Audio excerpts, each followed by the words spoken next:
India 2022 के अनुसार देश में 4.5 लाख क्राइम्स हुए हैं औरतों के खिलाफ इस 2022 के साल में। इन 4.5 लाख क्राइम्स में से 28,522 एफआईआर दर्ज कराई गई मर्डर की, जिनमें से 8,125 फीमेल्स थी।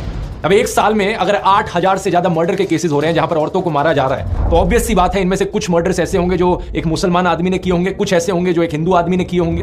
हर तरह के परम्यूटेशन कॉम्बिनेशन यहां पर आपको मिल जाएंगे। हिंदू आदमी हिंदू औरत, मुस्लिम आदमी मुस्लिम औरत, हिंदू आदमी मुस्लिम औरत या मुस्लिम आदमी हिंदू औरत। और सिर्फ हिंदू मुस्लिम ही नहीं, सभी धर्मों के आपको कॉम्बिनेशन मिल जाएंगे, क्योंकि 8,000 यहां पर बहुत बड़ा नंबर होता है। प्रॉब्लम यह है कि जिन लोगों का ब्रेन वॉश हो चुका है उनकी आवाज सिर्फ तब निकलती है जब उन्हें दिखता है कि हत्या करने वाला एक मुस्लिम आदमी था और जिसकी हत्या हुई वो एक हिंदू औरत थी। लेकिन इन सब लोगों के मुंह पर चुप्पी लग जाती है जब दिखता है कि यहां एक हिंदू औरत को हिंदू आदमी के द्वारा मारा गया या फिर एक मुस्लिम औरत को हिंदू आदमी के द्वारा मारा गया। किसी भी नॉर्मल इंसान में अगर इंसानियत है तो वो इन सभी केसेस के खिलाफ आवाज उठाएगा जहां जहां औरतों का अत्याचार हो रहा है। कोई भी सेंसिबल आदमी यहां पर कहेगा सरकार को कि यहां सारे क्राइम्स को क्यों नहीं रोका जाता जो सारी औरतों के खिलाफ हो रहे हैं। असलियत में सॉल्यूशन ढूंढने की जरूरत है इस चीज को लेकर। ऐसा तो होगा नहीं कि पुलिस एक एरिया को सेफ बनाएगी सिर्फ हिंदू औरतों के लिए और मुस्लिम औरतों के लिए वो एरिया अनसेफ रहेगा।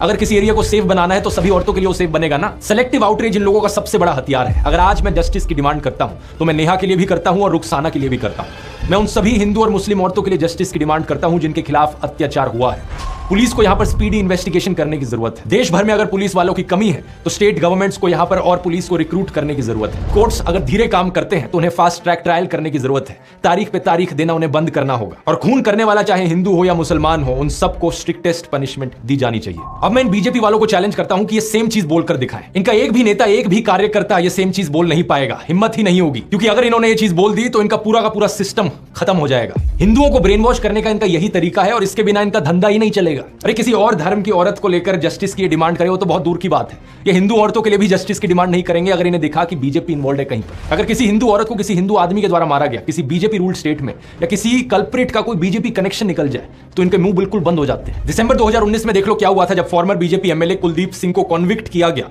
किडनैपिंग और मोलेस्टिंग के केस में। इस केस में बहुत से विटनेसेस की मौत हो गई थी और इनके कार्यकर्ताओं ने क्या किया, इनके सपोर्ट में रैली निकाली थी। विधायक जी सरासर निर्दोष हैं, उनको फंसाया जा रहा है। कुछ महीने पहले एक आईआईटी बीएचयू का केस हुआ जहां पर 3 अक्यूज थे, कुणाल पांडे, सक्षम पटेल और अभिषेक चौहान। ये बीजेपी आईटी सेल की वाराणसी यूनिट का हिस्सा थे। इन्होंने अपनी फोटोज पोस्ट करी थी जेपी नड्डा के साथ, अनुराग ठाकुर के साथ, यूपी सीएम आदित्यनाथ के साथ। और क्या लगता है आपको यहां पर किसी हिंदू औरत की इन्हें चिंता थी? बिल्कुल नहीं थी, क्योंकि इस केस में इनके खुद के लोगों पर आरोप लगा था बलात्कारी का। उत्तराखंड का ये केस देख लो, 19 साल की अंकिता भंडारी का। ये एक रिजॉर्ट में काम करती थी और इस रिजॉर्ट के owner farmer BJP politician Vinod Arya के बेटे पुलकित आर्या थे। इस पर इल्जाम लगा कि इसने अंकिता को मोलेस्ट किया और उसकी हत्या कर दी। लड़की के पापा को एक से दूसरे पुलिस स्टेशन तक भागना पड़ा एफआईआर रजिस्टर करवाने के लिए। कुछ एक्शन सिर्फ तब लिया गया जब लोकल न्यूज पोर्टल जागो उत्तराखंड में इस मर्डर को हाईलाइट किया था। लेकिन बाद में पता क्या हुआ, इस न्यूज पोर्टल के जर्नलिस्ट आशुतोष नेगी को ही पुलिस अरेस्ट कर लेती है, ये कहकर कि इसके इंटेंशंस पर हमें शक होता है। अंकिता भी हिंदू थी, लेकिन क्या व्हाट्सएप पर आपने इस मैसेज को पढ़ा? कभी नहीं पढ़ा होगा, क्योंकि इनका माफिया चल रहा है। श्रद्धा वालकर के केस में तो मुस्लिम ऑर्गेनाइजेशन जमात इस्लामी हिंद ने उसे कंडेम भी किया और किलर को लेकर हार्शेस्ट पनिशमेंट भी मांगी। नेहा फयाज के केस में अंजुमन इस्लाम कम्युनिटी के मेंबर्स ने कर्नाटका चीफ मिनिस्टर को लेटर भी लिखा, ये कहते हुए कि हम अक्यूज फयाज के खिलाफ सीवियर पनिशमेंट की मांग करते हैं। लेकिन जो व्हाट्सएप फॉरवर्ड्स आपके फोन में हर दिन हर शाम को आ रहे हैं, वो व्हाट्सएप फॉरवर्ड्स आपको ये चीजें नहीं बताएंगे, क्योंकि उनका मकसद सिर्फ आपको ब्रेन वॉश करना है। वो सिर्फ आपके दिल के अंदर डर की भावना जगाना चाहते हैं कि आपको डर लगे मुसलमानों से और फिर इस डर के मारे आकर आप मोदी को वोट दो। मुझे बड़ा बुरा लगता है कहते हुए कि हमारे देश के प्रधानमंत्री के पास भी अब और कुछ बचा नहीं है। अब उन्होंने भी अपने भाषणों में ऐसे झूठ फैलाने शुरू कर दिए हैं कि हिंदुओं के अंदर डर बैठे और डर के मारे वो उन्हें वोट करें। ये संपत्ति इकट्ठी करके किसको बांटेंगे? जिनके ज्यादा बच्चे हैं उनको बांटेंगे, घुसपैठियों को बांटेंगे। पहली बात, कांग्रेस के पूरे मैनिफेस्टो में हिंदू और मुस्लिम शब्द का कहीं कोई जिक्र नहीं किया गया है और ना ही वेल्थ रीडिस्ट्रीब्यूशन शब्द आपको पूरे मैनिफेस्टो में कहीं मिलेगा। मेरी बात पर यकीन नहीं होता, आप इनका मैनिफेस्टो खुद जाकर देख सकते हो। कांग्रेस की वेबसाइट पर लिंक मैंने डिस्क्रिप्शन में भी डाल दिया, कंट्रोल F करके वेल्थ रीडिस्ट्रीब्यूशन सर्च करने की कोशिश करना, कुछ नहीं मिलने वाला। उल्टा कांग्रेस के मैनिफेस्टो में बात करी गई है एजुकेशन की, हेल्थ केयर की, रोजगार की।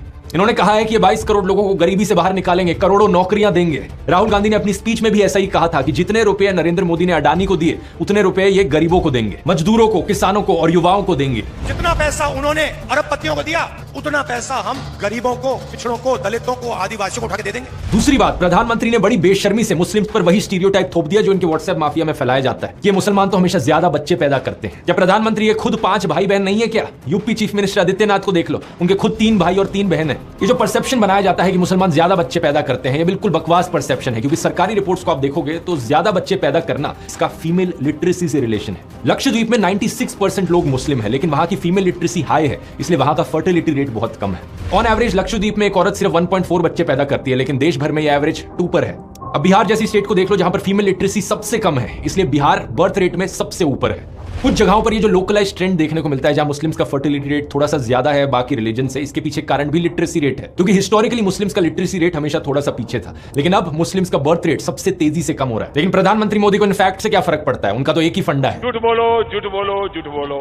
हमें सभी हिंदुओं को जागरूक करने की जरूरत है दोस्तों। जब ये डर का माहौल बनाने के लिए इनके पास असली खबरें खत्म हो जाती हैं, तो ये झूठी खबरें फैलाना शुरू कर देते हैं। श्रद्धा वालकर के केस में रशीद खान नाम के एक आदमी का केस निकल कर आया था। एक ऑन ग्राउंड न्यूज रिपोर्टर ने रशीद खान नाम के एक आदमी से बात करी जो श्रद्धा वालकर के मर्डर को जस्टिफाई कर रहा था। उसके खिलाफ एक एफआईआर दर्ज करी गई और जब पुलिस ने उसे अरेस्ट किया तो पता है क्या पता चला, उस लड़के का नाम एक्चुअली में विकास कुमार था। रशीद खान बनने का नाटक कर रहा था वो। एक और ऐसा ही केस सामने आया जब एक फेसबुक पोस्ट वायरल होने लगी राजिया बानो नाम के यूजर नेम के साथ। इस पोस्ट में जस्टिफाई किया जा रहा था कि हिंदू औरतों के खिलाफ कुछ हो तो वो ठीक है, रिवेंज है। कुछ हिंदू अकाउंट्स ने बड़ी आउटरीच करी इसको लेकर कि ये मुसलमान हम लोगों से इतना नफरत क्यों करते हैं, और जब इस चीज का फैक्ट चेक किया गया तो पता लगा कि यूजर नेम गलत था। राजिया की जगह राजिया लिख रखा था, और प्रोफाइल पिक के बारे में सर्च किया तो पता चला कि ये राजिया के यूजर नेम के पीछे एक पवन शर्मा नाम का आदमी था। इस बंदे की एक और पोस्ट मिली तो किसी ने कमेंट कर रखा था, शर्मा जी नाम क्यों बदल लिया, तो उस आदमी ने लाफिंग इमोजीज के साथ रिप्लाई किया, पवन भाई अब मुल्ली बनोगे क्या, सॉरी मुल्ला। और इसने रिप्लाई किया, just wait and watch dear. कुछ लोग नफरत के पागलपन में इतने अंधे हो गए हैं कि ये खुद से नफरत की खबरें फैलाते हैं ताकि इंजाम वहां मुसलमानों पर डाला जा सके, उनकी इमेज को बदनाम किया जा सके। वीडियो के शुरू में मैंने आपको ऐसे ही कुछ किस्से सुनाए थे जहां पर बजरंग दल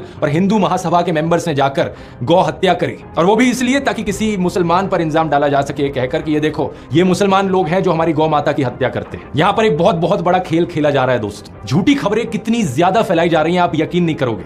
एक यूजर अभिषेक कुमार अपने आप को मोदी का परिवार कहते हैं, ये वीडियो शेयर करते हैं जहां पर कुछ लड़कियां एक आदमी के पीछे भागकर उसे डंडों से मार रही हैं। लिखा जाता है वीडियो कहां से है ये पता नहीं, लेकिन ये देखकर बहुत अच्छा लगा कि हिंदू बेटियों ने लव जिहादियों को सबक सिखाना शुरू कर दिया। अगर सर्च करके देखोगे वीडियो कहां से है, उत्तर प्रदेश का ये इंसिडेंट है 2018 का, और जिस आदमी को मारा जा रहा है उसका नाम है कपिल चौहान, क्योंकि वो लड़कियों को छेड़ा करता था। बात यहां पर यह नहीं है कि मुस्लिम ईव टीजर्स नहीं हो सकते, बिल्कुल हो सकते हैं। ऐसे भी मुस्लिम होंगे जो अपनी आइडेंटिटी हिंदू नामों के पीछे छुपाकर रखते हैं और हिंदू लड़कियों को ट्रैप करने की कोशिश करते हैं, जैसे कि जुलाई 2022 का केस यूपी के आजमगढ़ में। ऐसे भी मुस्लिम्स हैं जिन्होंने हिंदू मंदिरों के सामने कुछ गलत किया है, जैसे कि ये वेस्ट बंगाल टेंपल का केस जहां पर एक मुस्लिम आदमी ने उसके सामने पेशाब कर दिया था। लेकिन बात मैं यहां पर यह कहना चाह रहा हूं कि लॉ एंड ऑर्डर हमेशा काम करना चाहिए, हर इंसान को पनिशमेंट मिलनी चाहिए, लेकिन आपको जो दिखाया जा रहा है वो सिर्फ एक साइड की खबरें दिखाई जा रही हैं। और ये जो नफरत फैलाई जा रही है ये सिर्फ मुसलमानों के खिलाफ नहीं है, बल्कि बीजेपी के खिलाफ जो भी आवाज उठाता है उसके खिलाफ सिमिलर तरीके से कैंपेन चलाई जाती है। एग्जाम्पल लेकर देख लो कांग्रेस का। ये खबर सुनी आपने कि कांग्रेस लीडर रशीद अलवी ने राम भक्तों को राक्षस कहकर बुलाया। सिर्फ व्हाट्सएप पर ही नहीं बल्कि इस खबर को तो कई गोदी मीडिया वालों ने भी चलाया था। After Salman Khurshid, another Congress leader, Sparks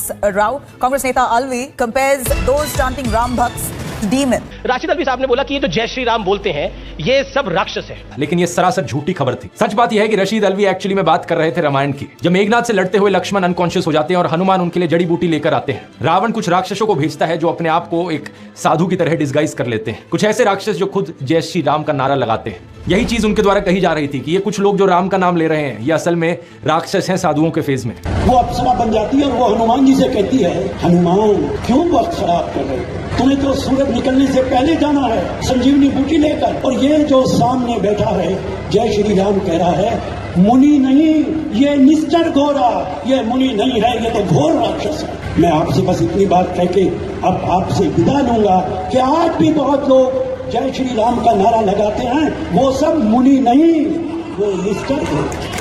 BJP वाले बात जानते थे, लेकिन जानबूझ के इनकी स्टेटमेंट को क्लिप किया गया ये दिखाने के लिए कि कांग्रेस मुसलमानों के साथ है, हिंदुओं के खिलाफ बोलती है। रवीश कुमार के साथ भी ये चीज अक्सर करी जाती है। दिल्ली में जब दंगे भड़के थे, शाहरुख नाम के एक आदमी ने गोलियां चलाई थी। व्हाट्सएप पर एक क्लिप काट कर डाली जाती है जिसके ऊपर नीचे कैप्शन लिखा जाता है, आतंकी शाहरुख को बचाने के लिए रवीश ने बताया उसे ब्राह्मण अनुराग मिश्रा। जो ओरिजिनल अनएडिटेड वीडियो है वहां पर रवीश कुमार कह रहे हैं अभी भी जरूरत है कि पुलिस इसकी पहचान को लेकर दोबारा बोले। पुलिस साफ कहती है कि शाहरुख है, मगर आप सोशल मीडिया में देखिए अनुराग मिश्रा बताया जा रहा है। अभी भी जरूरत है कि पुलिस इसकी पहचान को लेकर दोबारा बोले। इसके बाद एक एनडीटीवी रिपोर्टर खुद पुलिस से बात करते हैं और कंफर्म करते हैं कि इस आदमी का नाम शाहरुख ही है। नाम को लेकर कोई स्पष्टीकरण आया है कि नाम क्या है?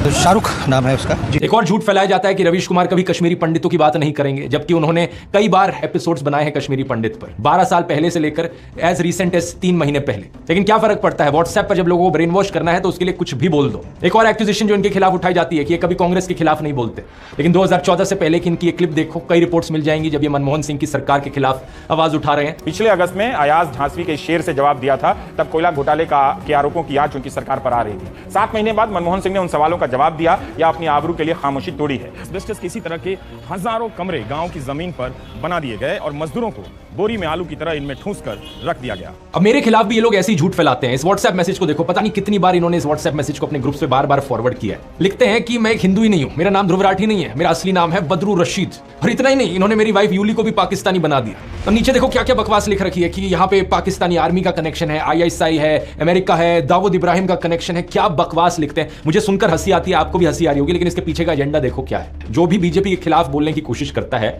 उसे किसी ना किसी तरीके से मुसलमान बना दो, पाकिस्तानी बना दो, क्योंकि जो ओवरऑल गेम यहां पर खेला जा रहा है वो यही है कि हिंदुओं के अंदर डर बिठाना है। और जो भी इनके खिलाफ बोले, अगर कोई वो हिंदू बोल देना इनके खिलाफ, तो वो हिंदू हो ही नहीं सकता। ये अपने फॉलोअर्स को, अपने ब्रेन वॉश लोगों को यही दिखाना चाहते हैं कि जो भी वहां से आवाज उठा रहा है इनके खिलाफ वो हिंदू नहीं है, वो सिर्फ मुस्लिम लोग हैं। जो झूठ ये फैलाते हैं उसे डबल चेक भी नहीं करते। एक ये मैसेज था इनका जो फैलाया जा रहा था, अभी कुछ दिन पहले एक ये दूसरा मैसेज है इनका जो ये फैला रहे हैं। इस ट्वीट को देखो, इसके अनुसार तो मेरे फादर इन लॉ है एक्चुअली में पाकिस्तानी सिटीजन, यानी कि यूली के पापा।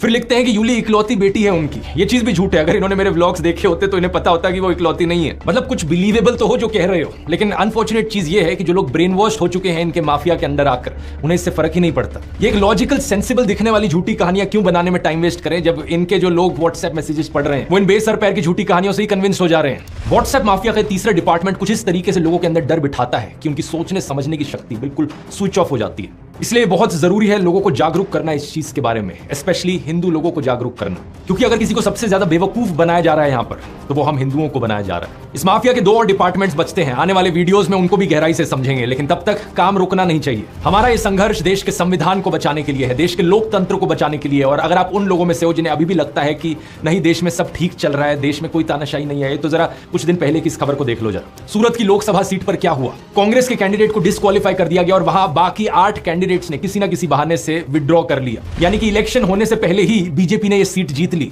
इमेजिन कर सकते हो दोस्तों, लाखों लोग जो सूरत में रहते हैं उनका लोकतांत्रिक अधिकार उनसे इस तरीके से छीन लिया गया।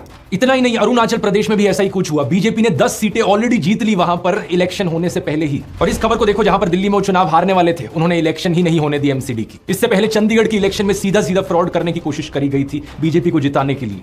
मतलब समझ रहे हो आप इस सबका दोस्तों, जो पहले चंडीगढ़ में हुआ, जो आज सूरत में हुआ, वो कल पूरे हिंदुस्तान में होगा अगर इन्हें इसी तरीके से जीतने दिया गया तो। 1 नेशन 1 इलेक्शन तो सिर्फ दिखावे का फंडा लगता है। अगर देश इसी तरीके से आगे बढ़ता रहा तो यहां पर जल्द ही 1 नेशन 0 इलेक्शन होगी। चुनाव होने से पहले ही बीजेपी के कैंडिडेट्स जीतते जाएंगे। क्या आप ऐसा देश देखना चाहते हो जहां पर इलेक्शन के कोई मायने ही ना रह जाए? इस चुनाव में दोस्तों हमें अपनी पूरी जी जान लगानी होगी देश के लोकतंत्र को बचाने के लिए। मैंने तो अपना पूरा करियर यहां दांव पर लगा दिया है, क्योंकि मैं चुप नहीं बैठ सकता, मैं देश को ऐसी हालत में गिरते नहीं देख सकता। इसलिए मैं बार बार कह रहा हूं, अपनी आवाज उठाओ, क्योंकि शायद दोबारा कभी मौका ना मिले। 3 स्टेप्स मैं आपको दोबारा से बताना चाहूंगा। स्टेप 1, मेरे व्हाट्सएप चैनल को जाकर ज्वाइन करो। इसका लिंक इस QR कोड में मिल जाएगा, लिंक डिस्क्रिप्शन में भी है। अगर ये लिंक आपके लिए खुल नहीं रहा तो व्हाट्सएप ऐप को अपडेट करो अपने फोन पर। चैनल ज्वाइन करने के बाद बेल आइकन दबाओ नोटिफिकेशन का। हमारा मिशन है 100 करोड़। हम व्हाट्सएप पर एक ऐसी आंधी लेकर आएंगे सच की कि इनका ये पूरा व्हाट्सएप माफिया दब जाएगा। स्टेप 2, वोट करना मत भूलना। वोट करना बहुत बहुत जरूरी है। अपने परिवार में, अपने दोस्तों तक ये चीजें पहुंचाओ। और स्टेप 3, जितना आप अपने आसपास के लोगों को जागरूक कर सकते हो करो। वीडियोस बना के करो या घरों से बाहर निकलो,